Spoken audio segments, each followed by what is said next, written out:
안녕하세요, 닥터빅 김연아입니다. 오늘은 우리 빅PD의 지인분을 모셔봤는데요. 곧 결혼을 앞두신 예비 신부님이신데 평소에 옆볼과 이마 페임 때문에 스트레스를 좀 받으셨다고 합니다. 자세한 건 직접 만나 뵙고 현재 페임 정도나 전반적인 피부 상태를 확인해보고 또 직접 고민을 들어본 뒤에 어떤 시술이 적합할지 같이 이야기 나눠보도록 하겠습니다. 여기 볼페임이 심해서 땅콩형 얼굴 스트레스 많이 받고요. 이마 쪽 이 인상이 너무 날카로워 보여서 꺼져가지고 그거랑 여기 팔자 패인 거, 그리고 여기 심부볼이라고 해야 하나? 어릴 땐 안 그랬는데 나이 드니까 이게 좀 점점 처지는 것 같아가지고. 나이 들어 처지는 건 맞는데 그래도 이제 아주 나이 들어 보이는 그런 처짐은 아니에요. 그것보다 좀 더 내려가요. 더 나이 들면서 처지면. 살이 갑자기 빠지거나 이런 건 아니고. 최근에 조금 빠지긴 했는데 한 3kg. 한 7kg? 근데 원래도 볼페임이 워낙에 좀 있었어요. 근데 여기는 조금 최근에 많이 심해졌어요. 여기랑 여기가. 본인 체중 정도에서는 5kg 정도에서부터 그런 게 눈에 띄기 시작해요. 그게 너무 눈에 띄기 전에 사실은 시술을 시작해 주는 게 맞는데 뭐 지금이라도 잘 왔죠. 오늘 이제 제가 생각하는 필러는 레스틸렌 필러고, 메인으로는 여기 옆볼을 채우면서 약간 리프팅하는 효과를 줄 거예요. 사실 여기가 더 심해진 이유도 살이 빠지면서 옆볼이 패이면서 처지는 게 심해진 거란 말이에요. 옆볼을 적절하게 채워주면은 약간 올리는 효과를 줄 수 있어요. 일단은 이마 필러랑 옆볼 필러랑 팔자까지 할게요.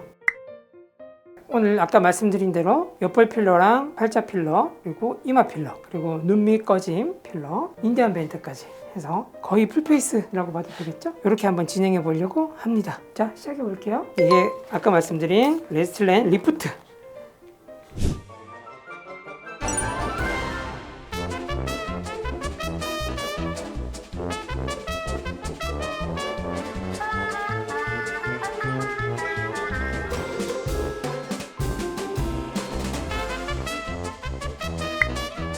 네, 보신 것처럼 시술은 잘 마무리됐는데요. 사실 이런 케이스는 굉장히 흔한 유형이라고 볼 수 있습니다. 약간의 벌거짐은 대부분의 사람이 가지고 있습니다. 다만 얼굴형을 땅콩형으로 보이게까지 하는 볼페임은 미용적 문제라고 볼 수 있죠. 볼페임의 원인은 여러 가지가 있는데요. 유전적인 이유, 즉 나 그냥 원래 이렇게 생겼어 라거나 급격한 체중 감소 이후에 생긴 볼거짐 등이 있지만, 일반적인 경우 30대 중반부터 시작해서 40대, 50대로 넘어가면서 땅콩형 얼굴이 더 뚜렷해지기 시작하는데요. 그때의 볼거짐은 사실 볼처짐과 함께 생기는 증상이라고 볼 수 있습니다. 볼살은 전체적으로 처지는데 중간에 잡고 있는 인대는 딱 버티고 있거든요. 그러니까 이렇게 되면서 마치 이 인대 부분이 패어 보이게 되는 거죠. 그렇다고 무작정 땅콩형이라고 해서 아주 못난 얼굴이냐? 또 그건 아닙니다.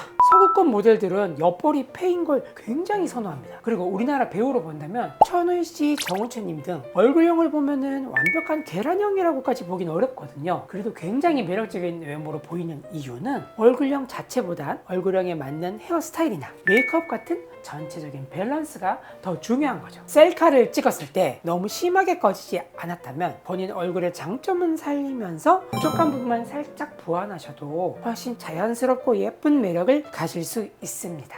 오늘 궁금한 게 있는데요. 그럼 패인 곳은 그냥 필러로 채워주면 되는 거 아닌가요? 직관적으로 생각하면 채우면 될 것 같잖아요. 근데 그렇게 안 됩니다. 옆볼은 적당한 깊이와 급소를 잘 캐치해서 넣지 않으면 분명히 거기 넣었는데 필러 넣은 부분만 볼록하게 올라와서 오히려 보기 좋지 않은 경우도 있거든요. 이런 문제에 대한 해결책이 작년에 발표됐습니다. 바로 G코드인데요. 필러 대가인 홍기웅 원장님과 레스틸렌이 손잡고 발표한 이 G코드는 사실 필러로 하는 리프팅법인데요. 옆볼이 패이는 건 인대 부분이라고 했잖아요. G코드는 이 인대 뿌리 부분에 필러를 살짝 넣어서 인대의 전체적인 텐션을 높여주는 방법이거든요. 근데 저는 옆볼을 채울 때 G코드를 통해서 인대의 텐션을 주고 그 밑에 필러를 넣는 방법을 쓰고 있어요. 이렇게 하면 팽팽하고 예쁘게 채워 넣을 수 있습니다. 그렇다고 무작정 채우기만 하면 절대 안 되고요. 옆광대가 너무 크거나 턱이 너무 큰 경우에는 보톡스나 윤곽 주사 등을 이용해서 그쪽을 좀 줄여줘야겠죠.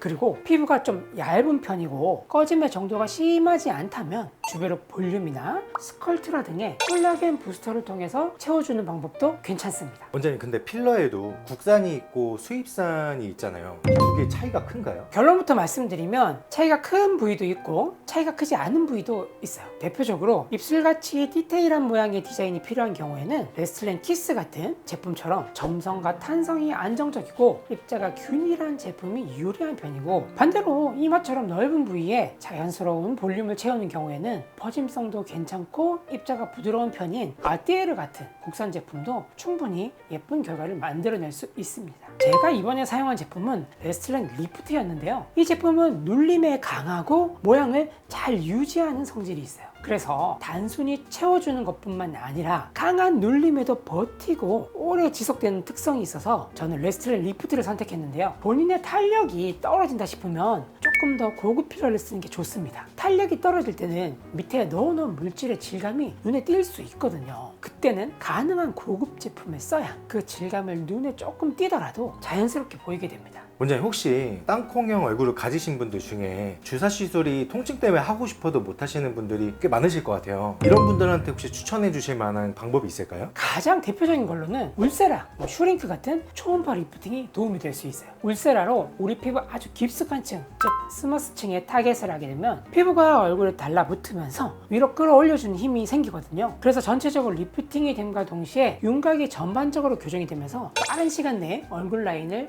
잡을 수 있게 됩니다. 특히 얼굴에 지방이 있으신 분들한테는 굉장히 효율적인 시술이라고 할 수 있죠. 하지만 반대로 울세라하고 옆벌이 패였다, 이런 얘기도 많이 들어보셨을 텐데 아쉬운 얘기지만 시술이 잘못됐다고 봐야 될 것 같아요. 그래서 오히려 울세라 같은 시술이 땅콩형 얼굴을 치료하는 데는 사실 잘만 쓰면 좋은 치료로서 기능할 수 있습니다. 하지만 리프팅만으로 해결이 어려운 경우가 많기 때문에 의료진과 정확한 상담 후에 나에게 맞는 시술을 진행하시는 게 중요하다고 볼 수 있겠습니다. 자, 여러분들, 오늘은 땅콩형 얼굴형에 대한 내용을 알아봤는데요. 어떠셨나요? 땅콩형 얼굴 치료는 기본적으로 사람마다 얼굴 형태가 다르고 페임의 정도나 피부 탄력 같이 다양한 면을 고려해서 판단해야 되기 때문에 정해진 한 가지의 방법으로는 치료하기 어려운 시술이에요. 앞서 말씀드린 것처럼 무작정 채우는 방법보다는 먼저 내 얼굴형에 맞는 헤어스타일이나 메이크업 등으로 본인만의 매력을 살리는 방법을 먼저 시도해 보시고, 그런데도 거울을 볼 때마다 불편하다고 한다면 가까운 병원에 내원하셔서 정확한 상담 후에 치료받으신다면 훨씬 예쁜 얼굴을 가지실 수 있을 것 같습니다. 오늘 영상 보시고 나는 채워야 하는 케이스인지 아니면 따로 건드리지 않아도 되는 얼굴인지 고민해 보시면 좋겠습니다. 궁금하신 점은 언제든지 댓글로 남겨주시고요. 도움이 되셨다면 구독과 좋아요 부탁드리겠습니다. 다음에 더 유익한 영상으로 찾아뵐게요. 지금까지 닥터비 김혜나 원장이었습니다. 감사합니다.